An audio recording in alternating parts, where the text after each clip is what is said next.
जो गर्भपात कराते हैं, पहला पाप तुमने अतिथि की हत्या की है।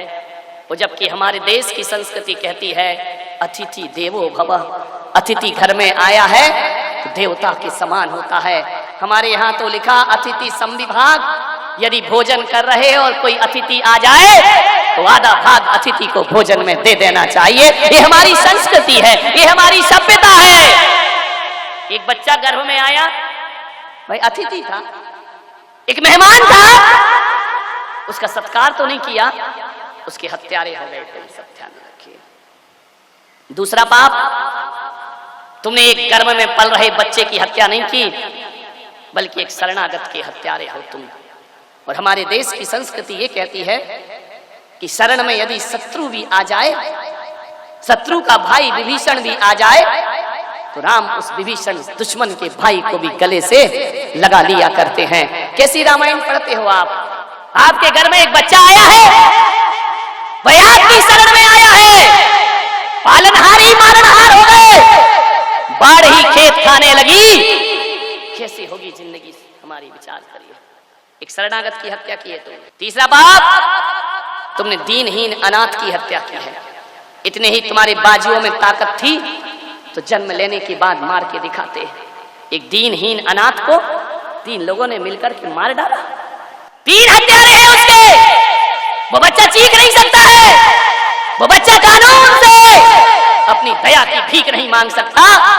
वो बच्चा तुम्हें अदालत तक घसीट के, अनाथ है ना वो, गर्भ में है तुम्हारे, वह अपनी जिंदगी की मांग नहीं कर सकता। 3 हत्यारे हैं ये। पहला हत्यारा तो वो पति जो अपनी पत्नी को गर्भपात के लिए मजबूर करता है, वो सबसे बड़ा हत्यारा हुआ करता है। दूसरा हत्यारा वो डॉक्टर जो चंद रुपयों के खातिर किसी के गर्भ में पल रहे अजन्मे में शिशु का कत्ल करता है। और तीसरी हत्यारिन वो माँ है जो अपने ही खून की हत्या करवाती है जाकर के। ध्यान, ये 3 हत्यारे हैं, ध्यान रखना। ये 3 ऐसे कसाई हैं, ये लाख तीरथ करें, चारों धाम की यात्रा करें, गंगा नहा ले, जमुना नहा ले, ये खून के दाग कभी धुलने वाले नहीं हैं। ये तीनों हत्यारे लोग, ये तीनों कसाई लोग। और जिस क्लिनिक में गर्भपात होता है, मैं उसे अस्पताल नहीं कहता, वो किसी बूचड़ खाने और स्लॉटर हाउस से कम नहीं हुआ करता है। अरे बूचड़ खाने में तो पशुओं को मारा जाता है।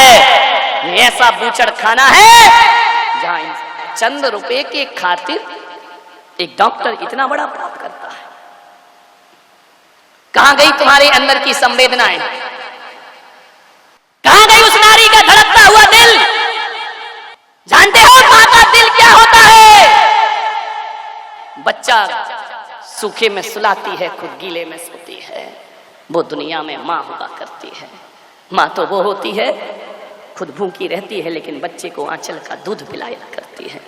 माँ तो वो होती है कि अपनी जान लुटाना पड़े लेकिन बच्चे को जीवन दान दिया करती है।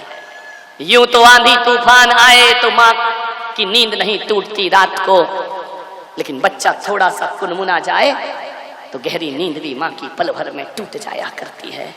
अरे माँ का हृदय तो गुलाब की पंखुड़ियों से ज्यादा कोमल होता है, लेकिन बाहरी हत्यारिन माँ, तेरा हृदय तो ग्रेनाइट से भी ज्यादा कठोर हो गया है। अपने ही खून की हत्या करा रही है। अरे जिस नारी ने गर्भपात कराया है, ये मत सोचना कि उसने केवल एक लड़की की हत्या की है या एक बेटे की हत्या की है। तुम्हें जो पाप लगेगा ना गर्भपात कराने का पाप, आपने एक बच्चे की हत्या नहीं की है, आपने भावी मुनि की हत्या की है, आपने एक साध्वी की हत्या की है, आपने एक हो सकता है आपकी बेटी जन्म लेने के बाद नहीं फंसती संसार के प्रपंच में, कोई ज्ञानमती बनकर खड़ी हो जाती, कोई विशुद्धमती बनकर खड़ी हो जाती, कोई सुभाषमती बनकर के दुनिया में खड़ी। यदि वो बेटी माताजी बनती तो मैं उस महिला से कहूंगा तुमने एक आरिका की हत्या कर दी है, ध्यान रखना। यदि वो बेटा संत बन जाता, हो सकता है आपका बेटा घर गृहस्थी में ना फंसता।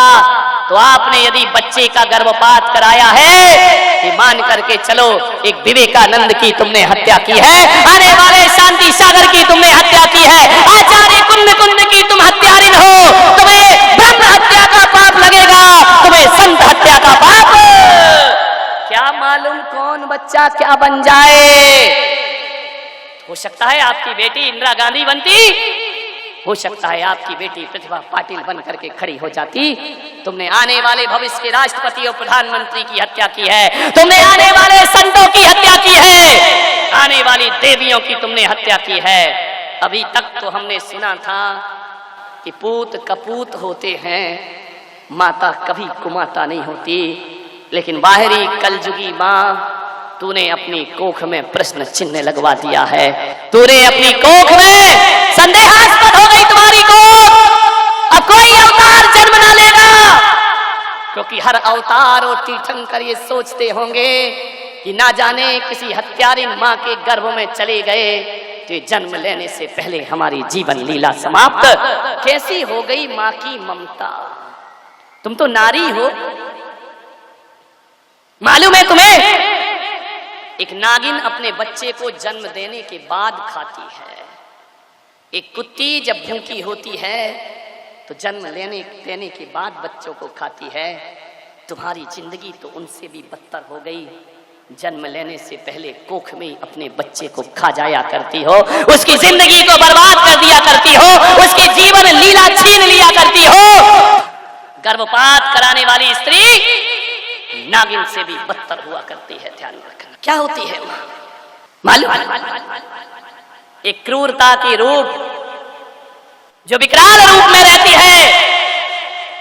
वह शेरनी जब किसी के बच्चे को देखती है तो मार के खाती है, लेकिन उसी दाढ़ से जब अपने बच्चे को उठाती है ना, उस हत्यारिन दाढ़ में भी करुणा का और ममता का जन्म हो जाया करता है।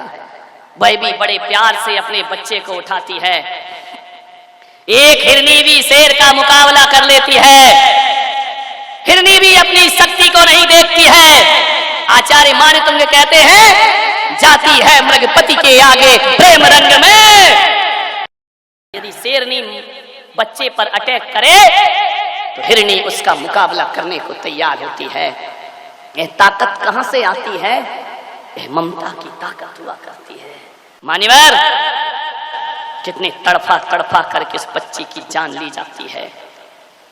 गर्भ में बच्चा रखकर एक डॉक्टर के पास चली जाती हो, वो कसाई नपुंसक डॉक्टर चंद रुपए के खातिर उस मां को जिसके गर्भ में बच्चा है स्टेचर पर लिटा दिया करता है। और लिटाने के बाद औजार नहीं जानते कि हम सब्जी काट रहे हैं या इंसान को काट रहे हैं। कैंची को कुछ नहीं पता है, लेकिन इस आदमी को तो पता होता है ना। ये धारदार औजार उस मां के गर्भ में डालता है, और गर्भ में डालने के बाद बच्चा जब चीखता है कि मां मुझे जन्म लेने दे, मैं तो आया था तेरे गर्भ में कि मुझे सांसें मिलेंगी, जीवन मिलेगा। मां तूने तो मां के नाम को कलंकित कर दिया। कैसी पथराई छाती होती है उस मां की कि वह लेटी लेटी गर्भपात कराती रहती है। तेज धार वाला चाकू जाता है, कैंची जाती है, धीरे धीरे उस बच्चे के पैर की उंगलियों को कतर कतर के रख दिया जाता है। आप विचार करिए, बच्चा तो सोचता था माँ मेरे हाथ को चूमेगी, मैं माँ के गाल पर अपने हाथ रखूंगा, लेकिन इस हत्यारी माँ ने उसके हाथों के टुकड़े टुकड़े करा दिए, कतरा कतरा कर दिया उसे।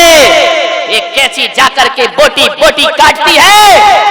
वह हत्यारिन कैंची नहीं जानती मैं क्या काट रही हूँ, और धीरे धीरे बच्चे के टुकड़े किए जाते हैं। बच्चा उल्टा होता है, बच्चा भागता है।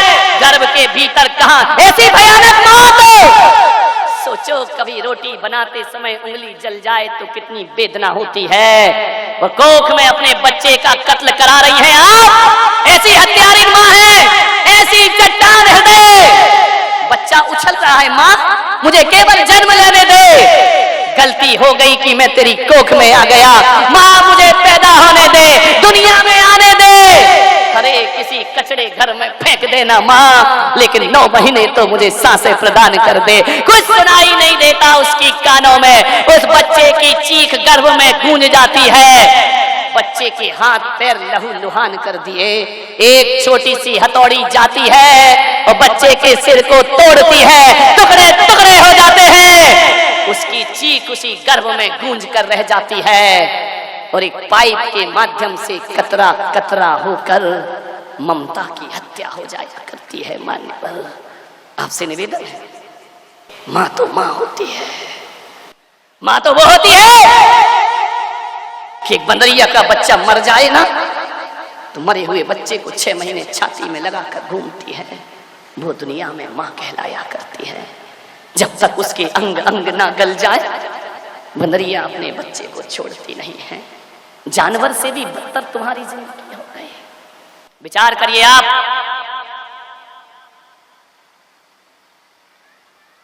एक हिरनी को एक शेर खा रहा था, हिरनी की आंख में आंसू आ गए। शेर ने कहा तू नहीं बचेगी। बोले मुझे विश्वास है मैं नहीं बचूंगी, लेकिन मैं तुम्हारा ग्रास हूं, तुम मुझे खा सकते हो, 5 मिनट की मोहलत दे दो। बोले क्या हुआ? मेरे बच्चे बहुत छोटे हैं, मैं उन्हें एक बार अंतिम बार दूध पिलाया हूं, उसके बाद मेरी जीवन लीला समाप्त कर देना।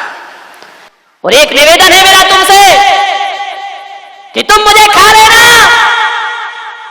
लेकिन मेरे स्तन को मत खाना। बोले क्यों?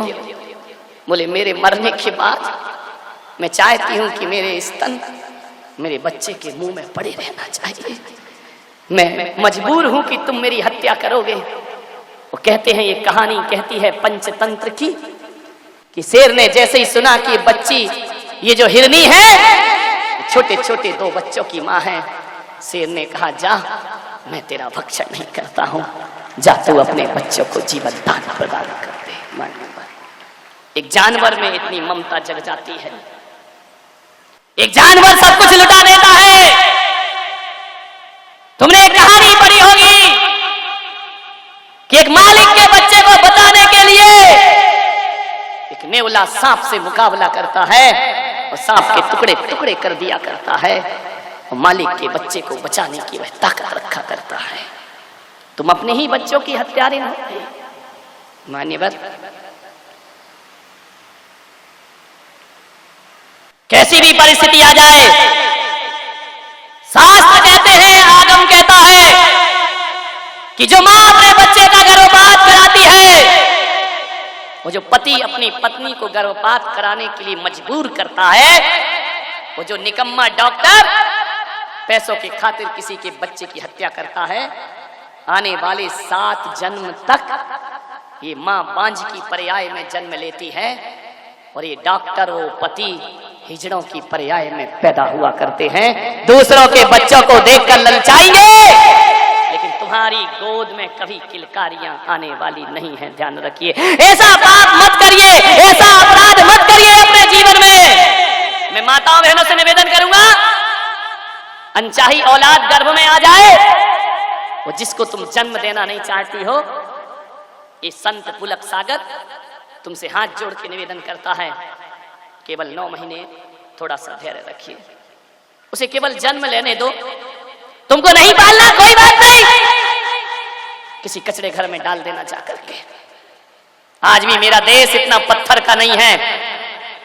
तुम अपने बच्चे को जन्म देकर कचड़े घर में फेंकाना मत रखना अपने पास, और कचड़े घर में ना फेंक सको, किसी अनाथ आश्रम के झूले में डाल देना, और वहां भी ना डाल सको तो मुझ पुलक सागर के दरवाजे पर डाल करके चले जाना। ध्यान रखना, लेकिन किसी बच्चे की हत्या मत करना, किसी का जीवन मत छीनना, मेरे दरवाजे पर डाल जाना, कोई बात नहीं है। मैं तुम्हें अभिशाप नहीं दूंगा, मैं तुम्हें धन्यवाद दूंगा कि तुमने जन्म से पहले उसे मारा नहीं है। ध्यान रखिए, तुम अहिंसक कहलाओगी और पुलक सागर के दरवाजे पर डाल जाना।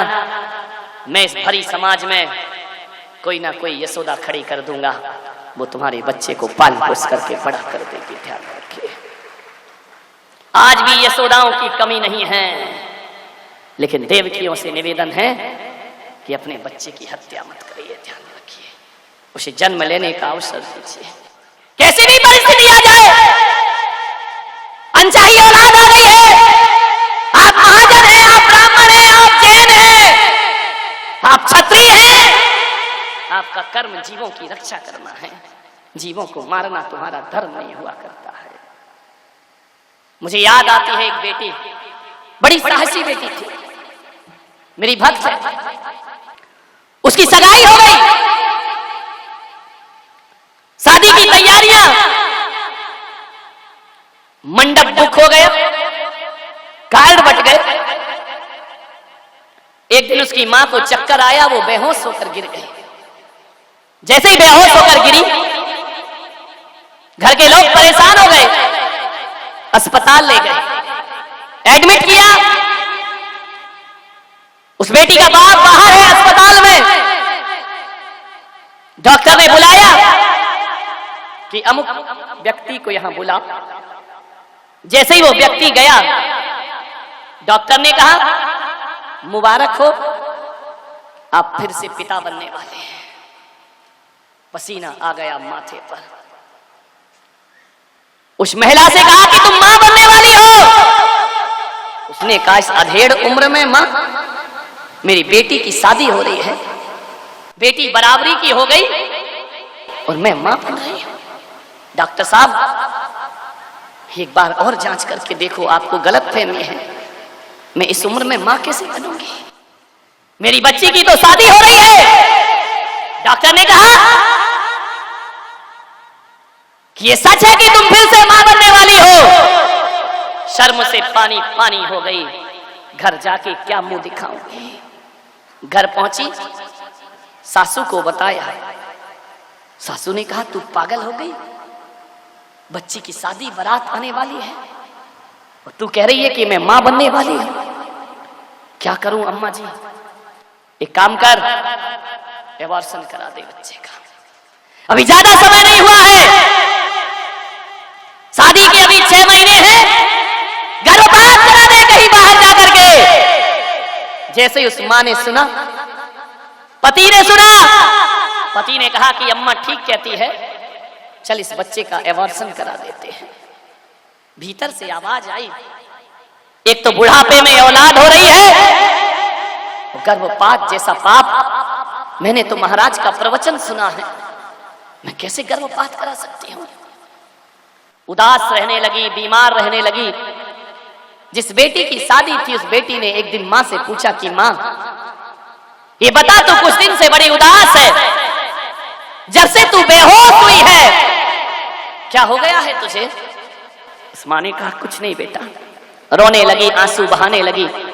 बेटी ने कहा मम्मी आज तुम्हें बताना पड़ेगा, तुमको तकलीफ किस बात की है।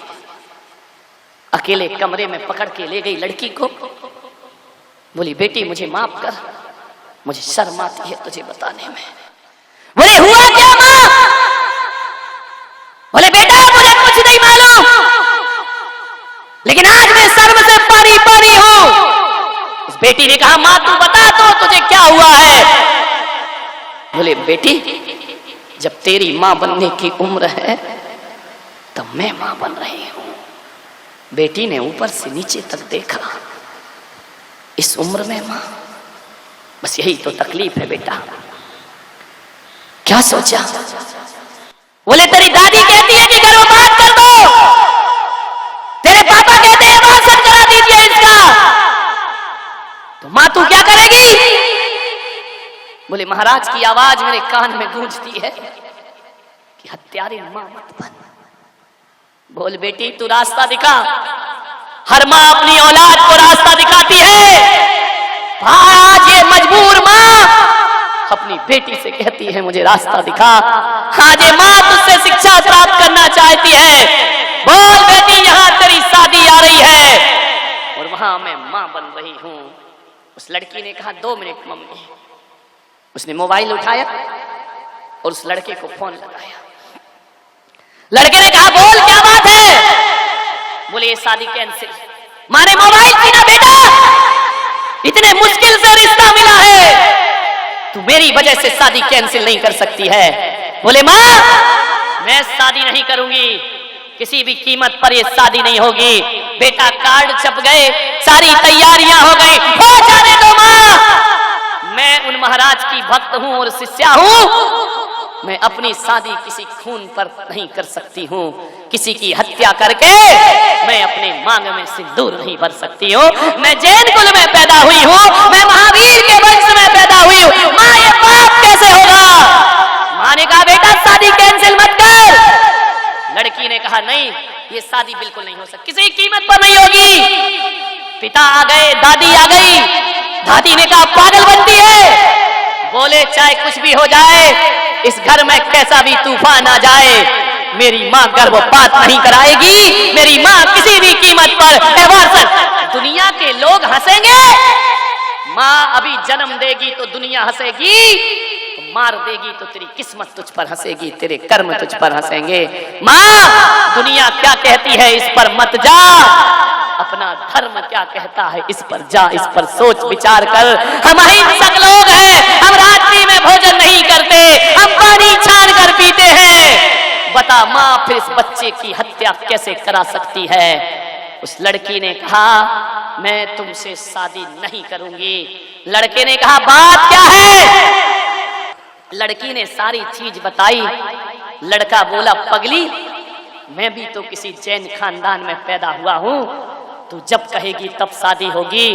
अरे लड़कियां तो दुनिया में हजारों मिलती हैं, लेकिन तेरे जैसी लड़की दुनिया में कहीं प्राप्त नहीं हो सकती है। मेरी शादी होगी तो तेरे से होगी। कौन सा बड़ा पाप हो गया है? अरे किसी को जन्म देना पगली पाप नहीं है, किसी का जीवन लेना सबसे बड़ा पाप हुआ करता है। और उस लड़के ने उस लड़की का 2 साल इंतजार किया। ध्यान रखिए, जब तक उसकी माँ की कोख से बच्चे का जन्म नहीं हुआ और 1 साल बच्चा बड़ा नहीं हो गया, तब तक दोनों ने शादियां नहीं की। मेरी समाज की बेटियों, यदि माँ बाप गलत रास्ते पर जाएं तो तुम सच्ची बेटी बनने का सौभाग्य प्राप्त करिए। ऐसी सलाह अपने घरों में मत दीजिए, गर्भपात की सलाह मत दीजिए। किन बेटों की चाहत में गर्भपात कराती हो? बेटा कब पड़ोसी बन जाए कुछ नहीं कह सकते। एक माँ ने अपनी लड़की का गर्भपात कर दिया, डॉक्टर से पता किया कि मेरी कोख में क्या है, सोनोग्राफी कराई, बोले लड़की है। उसने कहा जितना भी पैसा लगे इसका एबॉर्शन कर दीजिए, मैं इसे जन्म नहीं देना चाहती हूँ।